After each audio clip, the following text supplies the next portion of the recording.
ചെമ്മീൻ കൊതിയന്മാർക്കും കൊതിച്ചുകൾക്കും തനി നാടൻ രീതിയിൽ ചെയ്തെടുത്തൊരു ചെമ്മീൻ ഫ്രൈൻ്റെ റെസിപ്പിയാണ് കേട്ടോ. കുട്ടികൾക്കൊക്കെ ഒരുപാട് ഇഷ്ടപ്പെടുന്ന ഒരു വിഭവമാണല്ലോ ചെമ്മീൻ.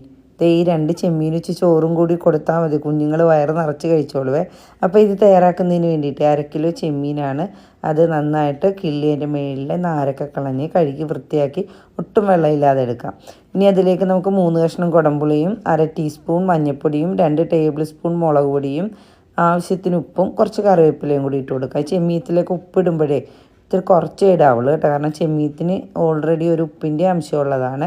ഇനി ഇത് കൈകൊണ്ട് നന്നായിട്ട് തിരുമ്മി കൂട്ടിയിട്ട് നമുക്ക് കുറച്ച് വെള്ളം കൂടി ഒഴിച്ച് കൊടുക്കുക. ഒരു 1/4 കപ്പ് വെള്ളം കൂടി ഒഴിച്ചിട്ട് 1 മണിക്കൂർ ഇങ്ങനെ വെക്കുകയാണെങ്കിൽ നന്നായിരിക്കും. ഇല്ലെങ്കിൽ അത് അടുപ്പിൽ വെച്ചിട്ട് അപ്പം തന്നെ നമുക്ക് വേവിച്ച് ഇതുപോലെ വറ്റിച്ചെടുക്കാം. ഒരുപാട് അങ്ങോട്ട് കരിഞ്ഞു പോകാത്ത രീതിയിൽ വറ്റിച്ചെടുക്കണേ.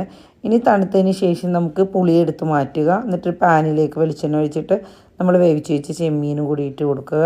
എന്നിട്ടൊന്ന് കുറച്ച് കഴിയുമ്പോഴത്തേക്കൊന്ന് തിരിച്ചിട്ട് കൊടുക്കുക. തീ കുറച്ച് വെച്ചിട്ട് വേണം കേട്ടോ ഇതൊക്കെ ചെയ്യാനായിട്ട്. എന്നിട്ട് നന്നായിട്ട് ഒന്ന് മിക്സ് ചെയ്ത് കൊടുക്കുക. ഒരു 1/4 ഭാഗം ഒന്ന് ഫ്രൈ ആയി വരുമ്പോഴത്തേക്കും കുറച്ച് കറിവേപ്പിലയും 4 അല്ലി വെളുത്തുള്ളി ചതച്ച് കൂടി ഇട്ടിട്ട് ഒരു 10-15 സെക്കൻഡ് കൂടി ഇതൊന്ന് ഫ്രൈ ചെയ്ത് കൊടുക്കുക. നമ്മുടെ അടിപൊളി ചെമ്മീൻ ഫ്രൈ തയ്യാറായിട്ടുണ്ട്. എല്ലാവരും ഒന്ന് ട്രൈ ചെയ്ത് നോക്കുക. വീണ്ടും കാണുന്നവരെയും എല്ലാ കൂട്ടുകാർക്കും നല്ലൊരു ദിനം ആശംസിക്കുന്നു. മാസലാമ, ബായ്.